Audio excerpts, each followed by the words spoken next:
காணும் முன்னே என் உலகம் தொடங்கவில்லை.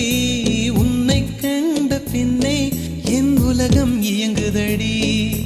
வானத்தில் ஏறியே மின்னல் பிடிக்கிறவன் பூக்களை பறிக்கவும் கைகள் நடுங்குகிறேன்.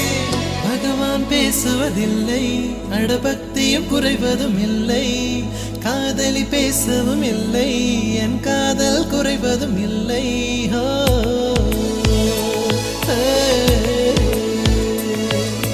மெல்லினமே மெல்லினமே நெஞ்சில் மெல்லிய காதல் பூக்கும். என் காதல் ஒன்றே மிக உயர்ந்ததடி, அதை வானம் அண்ணாந்து பார்க்கும். நான் தூர தெரியும் வானம், நீ துப்பட்டாவில் இழுத்தாய் என் 25 வயதை ஒரு நொடிக்குள் எப்படி அழைத்தாய்?